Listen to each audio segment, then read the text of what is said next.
वार्ता समाचार के माध्यम से पहले तो मैं सबसे पहले अपना इंट्रोडक्शन करवाना चाहूँगी। मेरा नाम यशवंती पाटीदार है और मैं एक सनातनी किन्नर अखाड़ा प्रयागराज की सदस्य हूँ। और आपने जिस तरीके से कहा मुझे ये शब्द अच्छा लगा, फर्जी। जो फर्जी लोग, जो आदमी होते वास्तविक, वो एक किन्नर का रूप धर के आते, फिर लोगों से वो पैसे वसूल करते। तो ये फर्जी होते, किन्नर कभी नकली नहीं होता है ना।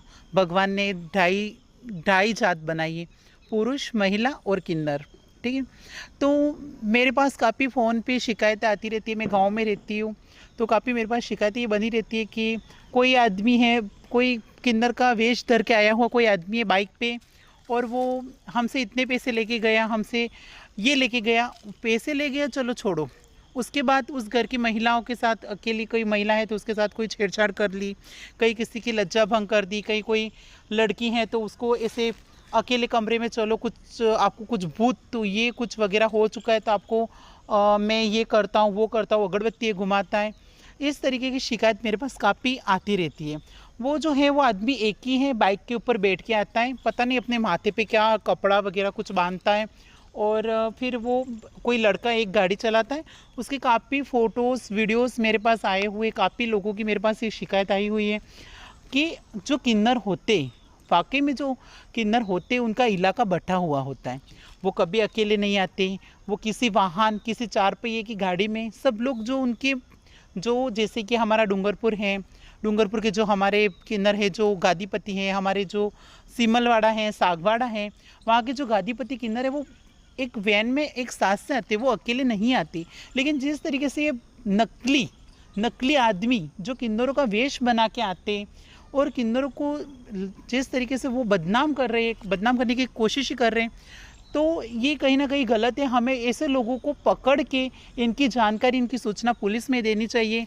तथा जो किन्नर हमारे वहाँ पे जो बधाई लेने आते, जो किन्नर काफ़ी टाइम से हमारे घरों में आ रहे बधाई लेने, हमें उन किन्नरों को सूचित करना चाहिए इन किन्नरों के बारे में, ताकि किसी माँ बहन की लज्जा भंग ना हो।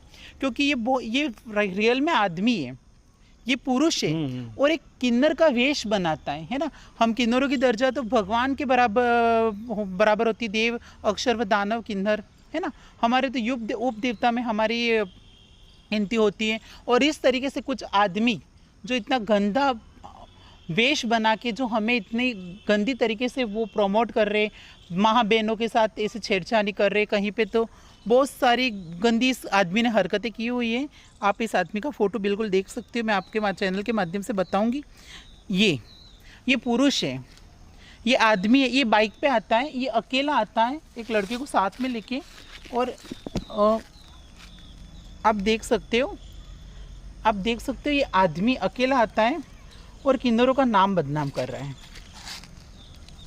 इस तरीके से बाइक के ऊपर, अगर आपको बाइक के ऊपर कोई भी आदमी को या कोई भी ऐसा पुरुष जो किन्नरों का वेश बना के बाइक के ऊपर चला, एक लड़का साथ में चलाते हुए देखे, कहीं मिले, तो आप बिल्कुल उसको बधाई मत दीजिए। किन्नर साथ में आते, झुंड में आते, वो अपनी पूजा वूजा, माता रानी की जो उनकी पहले पूजा करते, वो पूजा करते, उनकी ढोलक उनके साथ में रहती है, उनके चेले चपाटी उनके साथ में रहते, और वो एक अच्छी तरीके से, किन्नरों का घर में आना मतलब एक हर कार्य मांगलिक होता है। और ये एक मांगलिक, जैसे कि आपके घर में कोई शादी है, कई बच्चे का जन्म हो रहा है, और कहीं अच्छा काम हो रहा है, घर का वास्तु है, ऐसे कामों में किन्नर आते। किन्नर यूँ आए दिन, या ऐसे आपके घर में कोई फंक्शन नहीं है तो किन्नर ऐसे आपको परेशान नहीं करते। क्या इनका कोई आपने रिपोर्ट वगैरह या कोई प्रशासन को अवगत करवाया, पुलिस प्रशासन? बिल्कुल बिल्कुल, मैंने इनके बारे में रिपोर्ट पहले भी मैंने सागवाड़ा थाने में दी हुई है, मैंने डूंगरपुर थाने में भी इनके खिलाफ मैं रिपोर्ट अब एसपी साहब को दूंगी, क्योंकि ये शिकायतें बहुत बढ़ चुकी है। ये जो आदमी बाइक के ऊपर आते हैं, जो ठग बन के आते हैं, औरतों की लज्जा भंग करते हैं, है ना, लड़कियों बच्चियों के साथ छेड़छाड़ करते हैं, ऐसे लोगों के खिलाफ सख्त से सख्त कार्रवाई करनी चाहिए, और ऐसे लोगों के खिलाफ सख्त से सख्त कार्रवाई होनी चाहिए, और इसकी रिपोर्ट मैं बिल्कुल आगे दूंगी। और ऐसे लोगों से मैं आम जनता से कहना चाहती हूँ कि ऐसे लोगों से आप सावधान रहना। पहले तो आप उनसे उनका आइडेंटिटी कार्ड मांगिए, क्योंकि अगर किन्नर आते तो वो अपना बाकायदा कार्ड साथ में लेके आते हैं ना। और किन्नर तो वैसे देख के ही पता चल जाता है ना, किन्नर जो होता है उसको देख के ही मालूम चल जाता है ये किन्नर है, क्योंकि वो 3-4 लोग साथ में झुंड में आते हैं। बाकी ये जो आता है वो अकेला आता है, कहीं किसी के घर में चोरी कर देता है, कहीं किसी के घर में कुछ बहन के साथ उल्टा सुल्टा कर देता है, तो फिर ये किन्नरों के ऊपर आ जाता है कि किन्नरों ने ऐसा किया। बाकी किन्नरों का इस चीज़ से कोई लेना देना नहीं होता है, उनका मतलब सिर्फ अपनी बधाई से होता है। वो सिर्फ अपनी बधाई मांगते और वो चले जाते। बधाई का मैं मान लूँ तो ये राजा राम जी के टाइम से चल रही है। कृष्ण जी के टाइम पे किन्नरों ने बधाई ली, राम जी के टाइम में किन्नरों ने बधाई ली। तो बधाई कोई आज नई बात नहीं है, ये सबसे जब से सनातन है, जब से सृष्टि की उत्पत्ति हुई है, तब से किन्नरों का अस्तित्व है। किन्नर आज कोई कलयुग में नहीं ऊपर से उतर के अलग से नहीं आ चुके। ये तो द्वापर युग से थे, त्रेता युग से थे और सतयुग से मतलब ये किन्नर तो थे हैं और रहेंगे। लेकिन ऐसे ठग लोगों से आप सावधान रहिए।